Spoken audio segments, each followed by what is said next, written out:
మీ మోకాల నొప్పులకు ఎటువంటి సర్జరీ లేకుండా ఎపియాన్ పెయిన్ క్లినిక్ అందిస్తున్న అత్యాధునిక చికిత్స. Sir, Tejeshwar murder case bank ఉద్యోగి అయిన తిరుమల రావు గారి పాత్ర గురించి ఏమైనా చెప్పగలరా? ఇప్పటికి ఉన్న ఇన్ఫర్మేషన్ ప్రకారం తిరుమల రావుకి ప్లస్ ఈ ఐశ్వర్యకి కొంచెం ఇన్లీగల్, అంత పోలీస్కి అంత కోఆపరేట్ చేయలేదు. ఇప్పుడు భర్తని ఆమె నమ్మించి పెళ్లి చేసుకుంది, మళ్ళీ నెల రోజులు తిరిగేసరికి హత్య చేయించే పరిస్థితులు ఎందుకు వచ్చాయని మీ ఇన్వెస్టిగేషన్ లో తేలింది. అది ఇంకా రివీల్ కాలేదు మేడం. కొన్ని పరిస్థితులు ఆమె చెప్పింది, ఇన్వెస్టిగేషన్ చేసిన తర్వాత తెలుస్తుంది. తేజేశ్వర్ డెడ్ బాడీని మీరు చూసే ఉంటారు కదా, ఆయన్ని ఎలా మర్డర్ చేశారు అనేది మీకు ఏదైనా ఇన్ఫర్మేషన్ ఉందా దానికి సంబంధించి? అసలు డాక్టర్ రిపోర్ట్ ప్రకారం madam Tejeshwar first thread cut చేయడం జరిగింది. హత్యకు గురైన ఎన్ని రోజుల తర్వాత డెడ్ బాడీ దొరికింది? హత్యకు గురైన 5 days. మీరు కూడా చెప్పారు కదా కారులో కొంతమంది ట్రావెల్ చేశారు అని, వాళ్ళు ఎవరు అనేది మీరు గుర్తించారా? దీంట్లో అతను సుపారి ద్వారానే చంపడం జరిగింది. దీంట్లో ఐశ్వర్య పాత్ర ఎంత, తిరుమలరావు పాత్ర ఎంత, పెళ్ళప్పుడు అతను ఈ ప్రవర్తన గురించి కొంచెం ఎంక్వైరీ చేస్తుంటే తేజేశ్వర్కి ఈ పరిస్థితి వచ్చేది కాదు. సుపారీ గ్యాంగ్ వాళ్ళలో ఎవరినైనా అదుపులోకి తీసుకున్నారా సార్? త్వరలో వివరాలు వెల్లడిస్తాం. అందరికీ నమస్కారం, నేను Swaroopa Putlapalli. Welcome to Suman TV. Meghalaya honeymoon murder case తరహాలోనే తెలంగాణలో మరో కేసు చోటు చేసుకుంది. గద్వాలకు చెందిన సర్వేయర్ తేజేశ్వర్ను సొంత భార్యే సుపారీ గ్యాంగ్ తో హత్య చేయించింది. బ్యాంకు ఉద్యోగి అయిన తిరుమల రావుతో అఫైర్ కారణంగా ఆమె సొంత భర్తనే అడ్డు తొలగించుకోవాలని అనుకున్న వైనం హత్య చేయించిన విధానం ప్రతి ఒక్కరిని కన్నీళ్లు పెట్టిస్తోంది. తేజేశ్వర్ మిస్సింగ్ దగ్గర నుంచి మర్డర్ మిస్టరీ వరకు ఛేదించిన investigative officer CI Tanguturi Srinu గారు ప్రస్తుతం నాతో పాటు లైవ్ కాల్లో సిద్ధంగా ఉన్నారు. ఆయనతో మాట్లాడి ఈ కేసు గురించి అనేక విషయాలు తెలుసుకుందాం. సార్ నమస్తే. నమస్తే మేడం. ముందుగా తేజేశ్వర్ మిస్సింగ్ కేసు కావచ్చు, మర్డర్ మిస్టరీని రోజుల వ్యవధిలోనే ఛేదించిన మీకు, మీ టీంకు అభినందనలు sir. Thank you madam. Sir, అసలు తేజేశ్వర్ మిస్సింగ్ కంప్లైంట్ ఎప్పుడు వచ్చింది మీకు? మాకు Tejeshwar missing complaint 18th morning 9:30కి వచ్చింది మేడం. మిస్సింగ్ కేసు పెట్టాం మ్యాన్ మిస్సింగ్ లో. యాక్చువల్లీ వాళ్ళ ఫ్యామిలీ వాళ్ళు కూడా ఎవరు పెద్ద సస్పెక్ట్ చేయలేదు. దీని వెనక ఏమన్నా ఉండొచ్చు అన్న కోణంలో వాళ్ళు ఏం సస్పెక్ట్ చేయలేదు. బట్ మా బ్రదర్ యాక్చువల్లీ అతను ప్రైవేట్ సర్వేయర్ కాబట్టి సమ్ టైమ్ ఇతను వేరే విలేజ్ లకి వెళ్ళి సర్వే చేసి వచ్చడానికి టైం పడుతుందని చెప్పాడు ఇంట్లో కూడా.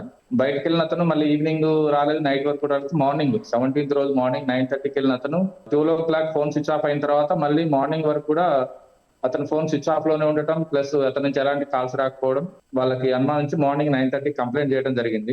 ఈ కంప్లైంట్ మీద మా ఎస్ఐ గారు కేసు రిజిస్టర్ చేసి ఇన్వెస్టిగేషన్కి వెళ్ళాడు. వెళ్ళిన తర్వాత వాళ్ళ ఫ్యామిలీ వాళ్ళని వాళ్ళందరినీ మనము ఎంక్వైరీ చేయడం జరిగింది. వాళ్ళు కూడా ఎలాంటి అనుమానం ఫస్ట్ అయితే వ్యక్తం చేయలేదు. తర్వాత మేము ఇన్వెస్టిగేషన్ లో భాగంగా అతని బైక్ ని లోకల్లో కృష్ణారెడ్డి బంగ్లా అనే ఒక ప్లేస్ దగ్గర అతను బైక్ పార్క్ చేయడం చూసినాము. పార్క్ చేసిన తర్వాత చుట్టుపక్కల ఉన్న కెమెరాలను మనం సెట్ చేసినప్పుడు స్విఫ్ట్ డిజైర్ కార్ ఒకటి వచ్చి అక్కడ ఆగిన తర్వాత తేజేశ్వర్ తన బైక్ ని అక్కడే పక్కన పెట్టేసి ఆ కార్ ఎక్కిపోవడం గమనించినాం. జనరల్ గా సర్వేకి వచ్చే వాళ్ళు ఎవరైనా ఎక్కిపోయారేమో అనుకున్నాం. తర్వాత ఆ కార్ నెంబరు అక్కడ కాకుండా వేరే కెమెరాలో కార్ నెంబర్ తీసుకోవడం జరిగింది. ఆ కార్ నెంబర్ ద్వారా ఆ కార్ ఓనర్ మహేష్ అని కర్నూలు, అతను వెహికల్ నెంబర్ తెలుసుకొని పిఓ గారిని అడిగి ఓనర్ కి మాట్లాడిన కార్ నెంబర్, ఒకసారి కార్ అయితే నాదే, నేను ఒక పర్సన్ కి రెంట్ కి ఇచ్చాను, ఒక 15 days అయింది సార్ అని చెప్పడం జరిగింది. తర్వాత అతని నెంబర్ కూడా తీసుకున్నాము. అతనికి కాల్ చేసినప్పుడు ఆ ఫోన్ స్విచ్ ఆఫ్ వచ్చింది. ఆ తర్వాత మాకు డౌట్ వచ్చి కార్ ని ట్రాక్ చేసుకుంటూ వెళ్ళాము. కార్ ఫస్ట్ గద్వాల్ దాటిన తర్వాత ఎర్రవల్లి చౌరస్తా నుంచి పెబ్బేరు వైపు పోవడం, పెబ్బేరు నుంచి తిరిగి మళ్ళీ రిటర్న్ వచ్చింది. రిటర్న్ వచ్చినప్పుడు కూడా మాకు ఇక్కడ పుల్లూరు టోల్ గేట్ లో ఆ కారు మళ్ళీ పాస్ కాలేదు. పుల్లూరు టోల్ గేట్ ఎందుకు పాస్ కాలేదని ఒక డౌట్ కూడా ఉండే. ఆ తర్వాత మళ్ళీ కర్నూలు వెళ్ళడం, కర్నూలు దగ్గర వెహికల్ ట్రేస్ కావడం, కర్నూలు నుంచి నన్నూరు టోల్ గేట్ దగ్గర కూడా అదే రోజు సాయంత్రం 5:30కి ఆ టోల్ గేట్ దగ్గర ఆ వెహికల్ ట్రేస్ కావడం జరిగింది. దీంట్లో ఇన్వెస్టిగేషన్ చేస్తూ పోయిన ఎస్ఐకి మాకు ఒక డౌట్ వచ్చింది. ఆ ఫోన్లు అన్ని స్విచ్ ఆఫ్ ఉండటం వల్ల డౌట్ వచ్చి అక్కడ చుట్టుపక్కల కన్సల్ట్ పిఎస్ వాళ్ళకు ఇన్ఫార్మ్ చేయడం జరిగింది. నాకు ప్రాణి ఎస్ఐ గారు 21st రోజు కాల్ చేసి ఇక్కడ ఒక డెడ్ బాడీ ఉంది, మీరు ఒక మిస్సింగ్ పర్సన్ ఎంక్వైరీలో వచ్చారు కదా, ఒకసారి చూద్దురండి అని చెప్పేస్తే మేము వాళ్ళ ఫ్యామిలీ తోటి అక్కడికి వెళ్ళాము. బాడీ కంప్లీట్ డీకంపోజ్ స్టేజ్ లో ఉండే. బాడీ మీద ఉన్న కొన్ని గుర్తుల ఆధారంగా అతను చెప్పులు ప్లస్ అతని చేతికుండే బ్రాస్లెట్, అమ్మ అని ఒక టాటూ ఉండే. ఆ టాటూ ఆధారంగా ఇతను మా బ్రదర్ అని చెప్పేసి వాళ్ళు గుర్తించడం జరిగింది. చేసిన తర్వాత బాడీ పిఎంఈ చేయించాం. దీంట్లో కొంతమంది అనుమానితులను అదుపులోకి తీసుకోవడం జరిగింది. ఎంక్వైరీ చేస్తున్నాం. త్వరలో మీకు అన్ని వివరాలు వెల్లడైతాయి. తేజేశ్వర్ మిస్సింగ్ కంప్లైంట్ ఇచ్చింది ఎవరు సార్? వాళ్ళ కుటుంబ సభ్యుల్లో ఎవరున్నారు? సహస్ర ఐశ్వర్య అనే అమ్మాయి ఏమైనా ఇచ్చిందా? ఐశ్వర్య కంప్లైంట్ ఇవ్వలేదు మేడం. ఆమె రాలేదు. వాళ్ళ బ్రదర్ తేజవర్ధన్ అని వచ్చి అతను కంప్లైంట్ ఇవ్వడం జరిగింది. అతని కంప్లైంట్ మీదనే ఎఫ్ఐఆర్ చేసినాం. బట్ ఆ తర్వాత వాళ్ళ అందరి ఫోన్ డేటా మీద కూడా మనం అబ్జర్వ్ చేయడం జరిగింది. కొన్ని అనుమానించదగ్గ విషయాలు వచ్చినప్పుడు తేజేశ్వర్ భార్యను కూడా మేము అదుపులోకి తీసుకొని విచారించడం జరిగింది. అంటే డెడ్ బాడీ దొరికే వరకు కూడా ఈ ఐశ్వర్య మీద ఎవరికి ఎలాంటి డౌట్ లేదు. ఫస్ట్ రోజు లేదు madam. Second day, third day అవుతుంటే కొంచెం ఆమె ప్రవర్తన, బ్రదర్ పోయినా కూడా ఆమె ఏడవట్లేదు, ఆమె కళ్ళెమ్మ నీళ్లు కూడా రాలేదు. ఆమె ప్రవర్తన చూసిన వాళ్ళు కొంచెం మాకు కూడా డౌట్ వచ్చింది. అదేంటి భర్త కొత్తగా పెళ్ళైనమ్మా, ఒక విధమైన ఫీలింగ్ ఉండాలి కదా. అమ్మాయిలో ఎలాంటి కనిపించకపోయేసరికి కొంచెం ఆ అమ్మాయి పాత్ర మీద కూడా అనుమానం వచ్చింది మేడం. ఎంక్వైరీ చేస్తున్నాం, ఇంకా ఎస్టాబ్లిష్ అవుతారు. ప్రధాన కారణాలు ఏం కనిపించాయి సార్? ఎందుకంటే పెళ్ళైన దాదాపు నెల రోజులకే ఆయన హత్యకు గురయ్యాడు. ఈ హత్యకు కారణాలు ఏంటి అని మీ ఇన్వెస్టిగేషన్ లో తేలింది. ఇంకా కంప్లీట్ కాలేదు మేడం. ఇన్వెస్టిగేషన్ లో మేము కొంతమందిని విచారిస్తున్నాం. ఇంకొన్ని మాకు విషయాలు తెలవాల్సి ఉన్నాయి. తెలిసిన తర్వాత పూర్తి వివరాలతోటి చెప్తాం. సార్, ఇందులో బ్యాంకు ఉద్యోగి అయిన తిరుమల రావు గారి పాత్ర గురించి ఏమైనా చెప్పగలరా? ఇప్పటికి ఉన్న ఇన్ఫర్మేషన్ ప్రకారం తిరుమల రావుకి ప్లస్ ఈ ఐశ్వర్యకి కొంచెం ఇన్లీగల్ ఉన్నట్టు మాకు విచారణలో తేలింది మేడం. అతన్ని అదుపులో తీసుకోవాల్సింది. అతని కదలికల మీద కూడా నిఘా పెట్టినాం మేడం. ఇంకా విచారణలో ఉంది మేడం. ఐశ్వర్యను, ఆమె తల్లి అయిన సుజాతను మీరు అదుపులోకి తీసుకొని విచారణ జరిపితే వాళ్ళు ఎలాంటి విషయాలు చెప్పారు? వాళ్ళు చెప్పిన దాన్ని బట్టి లేదు మేడం. వాళ్ళ ఫోన్ డేటా వాళ్ళని బట్టేసి వాళ్ళైతే కొన్ని వివరాలు మనకి అంత పోలీస్కి అంత కోఆపరేట్ చేయలేదు. ఈ విషయం కూడా మాకు కొంచెం అనుమానాలకు తావిచ్చింది. టెక్నికల్ ఇన్వెస్టిగేషన్ ద్వారానే మేము కేసు ఇన్వెస్టిగేషన్ జరుగుతుంది. ఫోన్ కాల్ డేటా అలాగే చాట్ లో ఏ విషయాలు బయటపడ్డాయి సార్? అవి మీకు త్వరలో చెప్తాం మేడం. తేజేశ్వర్ తల్లిదండ్రులు ఏం చెప్తున్నారు సార్? కూడా విచారణ జరిపి ఉంటారు కదా. తేజేశ్వర్ తల్లిదండ్రులకు మాట్లాడడం జరిగింది మేడం. యాక్చువల్లీ ఇతనికి May 18th పెళ్లి అయింది. యాక్చువల్లీ అతనికి February 13కే పెళ్లి కావాల్సి ఉండే. ఎంగేజ్మెంట్ తర్వాత ఒక 5 days కనిపించకుండా పోయింది. వాళ్ళకి డౌట్ వచ్చి అతనికి పెళ్లి వద్దన్నారు. ఫస్ట్ పెద్దలకు ఇచ్చిన సంబంధమే. బట్ తర్వాతకి February 18th రోజు ఎంగేజ్మెంట్ అయిన తర్వాత లగ్గం కూడా పెట్టుకోవడం జరిగింది. తర్వాత అమ్మాయి ఏదో 5 days ఇంట్లో వెళ్ళిపోయింది, ఎవరికి చెప్పకుండానే. కాల్స్ తోటి వీళ్ళకి ఈ తేజేశ్వర్ వాళ్ళ తల్లిదండ్రులకు తెలిసింది. ఆ తర్వాత వాళ్ళ కొడుకుని కూడా కన్విన్స్ చేసారు, ఆ వద్దు, పెళ్లి వద్దు, చేసుకోవద్దని. బట్ తేజేశ్వర్ని ఆ అమ్మాయి కూడా కొంచెం కన్విన్స్ చేసింది, నేను వేరే కారణాల వల్లనే పోయినా, నేను ఎలాంటి తప్పు చేయలేదని. తేజేశ్వర్ని అమ్మాయి కొంచెం నమ్మబలికి అతన్ని కాన్ఫరెన్స్ లో తీసుకొని ఈ తల్లిదండ్రులకు ఇష్టం లేకుండానే తేజేశ్వర్ ఒక్కడే వెళ్ళి పెళ్లి చేసుకోవడం జరిగింది మేడం. ఇప్పుడు భర్తని ఆమె నమ్మించి పెళ్లి చేసుకుంది. మళ్ళీ నెల రోజులు తిరిగేసరికి హత్య చేయించే పరిస్థితులు ఎందుకు వచ్చాయని మీ ఇన్వెస్టిగేషన్ లో తేలింది. అది ఇంకా రివీల్ కాలేదు మేడం. కొన్ని పరిస్థితులు ఆమె చెప్పింది, వాటిని త్వరలో వెల్లడిస్తాం మేడం. ఆ పరిస్థితులు అవి కాదా అని చెప్పేసి మనం తిరుమలరావు ఇన్వెస్టిగేషన్ చేసిన తర్వాత తెలుస్తుంది. తేజేశ్వర్ డెడ్ బాడీని మీరు చూసే ఉంటారు కదా, ఆయన్ని ఎలా మర్డర్ చేశారు అనేది ఏమైనా గుర్తుపట్టేలా ఉందా? మీకు ఏదైనా ఇన్ఫర్మేషన్ ఉందా దానికి సంబంధించి? డాక్టర్ రిపోర్ట్ ప్రకారం madam Tejeshwar first thread cut చేయడం జరిగింది. తర్వాత స్టాపింగ్ కూడా 2 స్టాపింగ్లు చేశారు. ఆయన మిస్సింగ్ రోజే హత్యకు గురయ్యారంటారా? Exactly madam. అతను మిస్సింగ్ రోజే చనిపోయి ఉంటారు. హత్యకు గురైన ఎన్ని రోజుల తర్వాత డెడ్ బాడీ దొరికింది? హత్యకు గురైన 5 days తర్వాత దొరికింది మేడం. కుళ్ళిపోయిన పరిస్థితుల్లో ఉండొచ్చు, ఆల్రెడీ నీళ్ళల్లో పడేసి ఉన్నారు కాబట్టి. అవును మేడం. ఇప్పటి వరకు ఏవైనా ఆధారాలని సేకరించారా సార్ మీరు? తీసుకున్నాం మేడం. యాక్చువల్లీ అతను ఇంట్లోంచి బయలుదేరిన తర్వాత ఎక్కడెక్కడికి వెళ్ళాడు, అతని కదలికలు ప్లస్ అక్యూజులకు సంబంధించిన కొన్ని డీటెయిల్స్ కూడా కలెక్ట్ చేయడం జరిగింది మేడం. మీకు త్వరలో వివరాలు వెల్లడిస్తాం ఇన్వెస్టిగేషన్. సుపారీ గ్యాంగ్ కూడా ఇందులో ఇన్వాల్వ్ అయినట్టుగా తెలుస్తోంది. మీరు కూడా చెప్పారు కదా కారులో కొంతమంది ట్రావెల్ చేశారు అని. వాళ్ళు ఎవరు అనేది మీరు గుర్తించారా? సుపారీ గ్యాంగ్ ఏదైతే ఉన్నది మేడం, దీంట్లో అతను సుపారీ ద్వారానే చంపడం జరిగింది. దీంట్లో ఐశ్వర్య పాత్ర ఎంత, తిరుమలరావు పాత్ర ఎంత, వాళ్ళు ఎంతకి కాంట్రాక్ట్ అనేది త్వరలో తెలవడానికి ఉంది మేడం. ఇప్పటికీ మనం చెప్పడానికి రాదు. వాళ్ళలో ఎవరినైనా అదుపులోకి తీసుకున్నారా సార్? కొంతమంది సస్పెక్ట్ అయితే తీసుకున్నాం మేడం.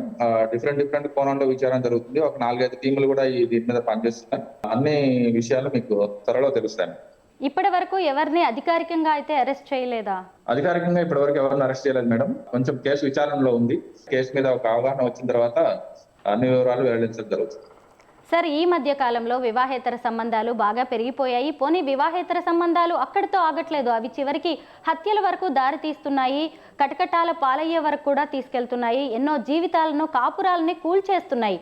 ఇప్పుడు ఈ కేసు ఆధారంగా మీరు సామాన్య జనానికి ఏం చెప్తారు, ఇలా తప్పటడుగులు వేస్తున్న వాళ్ళకి? జనరల్ గా మేడం, ఇవి ఇన్లీగల్ కాంట్రాక్ట్స్ అనేవి ఒక స్టేజ్ దాటి, వాళ్ళ పరిధులు దాటి లేడీస్ గానీ జెంట్స్ గానీ ప్లస్ సెల్ ఫోన్ డైలీ మాట్లాడుకోవడం, వాళ్ళ మధ్య ఒక బాండోర్ ఏర్పడేసి మీరు లేకుండా ఉండలేనని చెప్పేసి, వీటి వల్ల వాళ్ళ ఫ్యామిలీ తర్వాత ఏం జరుగుతుంది అనేది వాళ్ళు ఆలోచించుకోవడం అనేది ఒక మెయిన్ కారణం మేడం. చేసేదే తప్పు.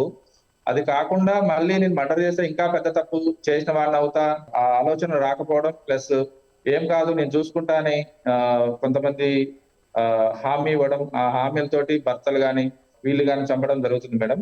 దీని మీద కొంచెం పబ్లిక్ అవగాహన పెంచుకోవాలి. ఇన్లీగల్ అఫైర్ అనేది జనరల్ గా తప్పు. ఆ తర్వాత వాళ్ళకి సంబంధించిన రక్త సంబంధం కానీ భర్తలను కానీ చంపడం అనేది ఇక అది చాలా అనైతికంగా ప్రవర్తన. ఇలాంటి ప్రవర్తన జరగకుండా చూసుకుంటే ఈ రోజు కాకపోతే రేపైనా ప్రాబ్లమ్స్ సాల్వ్ అవుతాయి. ఏ ఇంట్లో ప్రాబ్లమ్స్ లేకుండా అయితే ఉండవు.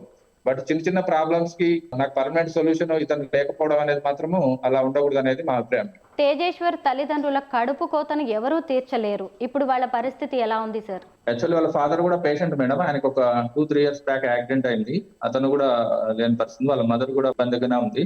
పోలీస్ పరంగా మేము ఆమె కూడా ధైర్యం చెప్పిన మేడం, ఇలాంటి పరిస్థితుల్లో ధైర్యంగా ఉండాలని.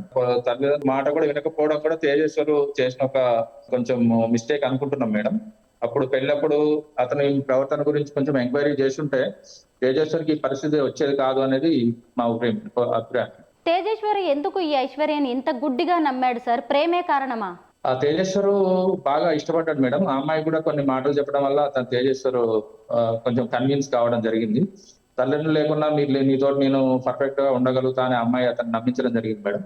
దానివల్ల తేజేశ్వర్ కన్విన్స్ అయ్యి తల్లిదండ్రులు ఎదిరించి పెళ్లి చేసుకోవడం జరిగింది. ఈ ఐశ్వర్య అనే అమ్మాయి ప్రవర్తన కావచ్చు, ఆమె జీవన విధానం కూడా ఎంత డిఫరెంట్ గా ఉందో చూడొచ్చు సార్.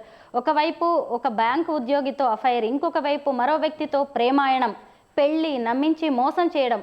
ఇలా ఈ రోజుల్లో చాలా మంది ఇలాంటి తప్పులు చేస్తున్నారు వివాహేతర సంబంధాల వల్ల. ఈ కాలం అమ్మాయిలకి మీరేం సూచనలు ఇస్తారు? పెళ్లి అనే పదానికి చాలా విలువ ఉంది మేడం.